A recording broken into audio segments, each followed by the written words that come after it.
Simple लग रही हैं, बच्चों को भी लग रहा होगा कोई नई बात नहीं है, लेकिन उसमें बहुत बड़ा एक मैसेज छुपा है। और वो मैसेज है कि हम एक ही काम को यदि हम कई प्रकार से करें, एक तो होता है एकेडमिकली जो हम क्लास में बैठ के सुनते हैं सीखते हैं, जब लेक्चर होता है टीचर्स का, एक होता है हम उसको व्यवहारिक रूप से करें, जमीन पे जाकर करके देखें, जो हमारे गुरुकुलों में होता था पहले, व्यवहारिक शिक्षक। तीसरा है उसको चित्र बना के करें, जो अभी सर ने बताया है। तो कई तरीके से हम किसी चीज को सीखेंगे तो उसको हम कंप्लीटली पूरी तरह जानते हैं, आप उसको भूल ही नहीं सकते। एग्जाम में आप उसको नहीं भूल सकते जिसको आपने कम से कम 2 तरीकों से सीख लिया। लेकिन हम क्या करते हैं, आमतौर पे उसको याद कर लेते हैं और सोचते हैं कि जाके हम एग्जाम में लिख देंगे। वैसे तो ये जो पद्धति है याद करके एग्जाम में लिखने वाली, वो भारतीय पद्धति नहीं है, लेकिन अब जैसा भी चल रहा है हम उससे बाहर नहीं जा सकते। जो भी पद्धति या जो भी अरेंजमेंट है हम उसके अंदर रह करके काम करते हैं। लेकिन जो इसमें अंदर जो हम इम्प्रूवमेंट कर सकते हैं वो प्रोफेसर साहब ने बताया है, वो बहुत ही अच्छा बताया है। मैं भी इस पे ध्यान दूंगा। हालांकि मैं अक्सर एक कहानी सुनाया करता हूँ बच्चों को कि जिस दुनिया में आजकल क्या हो रखा है कि जब बच्चे पढ़ते हैं या हम भी टीचर्स भी जो यहाँ आते हैं तो दूसरे लोग कमेंट करते हैं कि ये तो फला स्कूल में पढ़ता है, ये तो पता नहीं क्या जो उनका कमेंट आता है।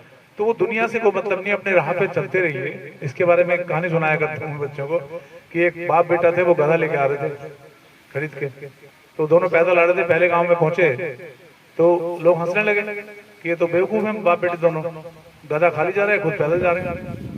तो बाप ने बोला बेटे तू बैठ ले, मैं पैदल चल लेता हूँ।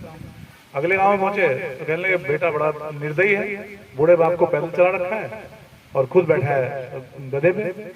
तो उसने कहा बापू तुम ऊपर आ जाओ, मैं नीचे चल लेता हूँ। उससे अगले गांव में गए कि बेटा बाप कितना निर्दयी है, बच्चे को पैदल चला रखा है, खुद ऊपर बैठा है गधे पे। तो उसने कहा बेटा तू भी आ जा। तो दोनों बैठ गए गधे पे। तीसरे गांव में गए तो कहने लगे दोनों ने गधा बोझ मार रखा है।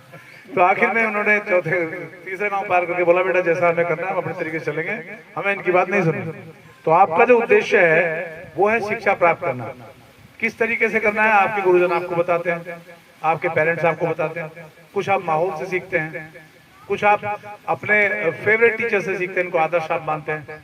तो आज आपके बीच में बहुत बड़ी बड़ी हस्तियां हैं जिनको हम, जो हमारे लिए उपलब्ध होते हैं, कई बार हम उनको कम आंकते हैं, लेकिन ये गलत बात है। हमारे बीच में जो जिस रूप में आए हैं वो महान हैं, और इसका पता आपको तब पता लगेगा जब आप स्कूल से निकल जाएंगे तो आपको मालूम चलेगा कौन लोग आते थे, हमें क्या बातें बताया करते थे।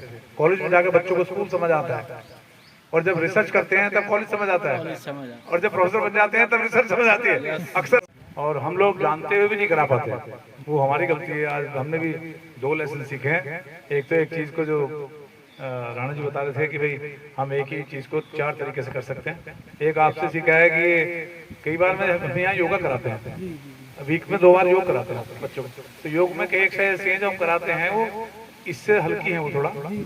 तो वो जैसे हम जंप करते हैं तो पैर को एक दूसरे पीछे ले जाना और कंटिन्यूस करना, वो कराते हैं। बच्चे कंफ्यूज रहते हैं उसमें, हम कराते हैं लेकिन इस तरीके से नहीं कराते जैसे आपने कराया।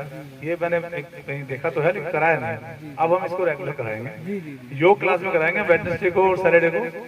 अब जैसे थोड़ा मौसम ठीक हो जाएगा तो वेडनेसडे सैटरडे को एक पीरियड हमारे यहाँ सुबह योग होता है।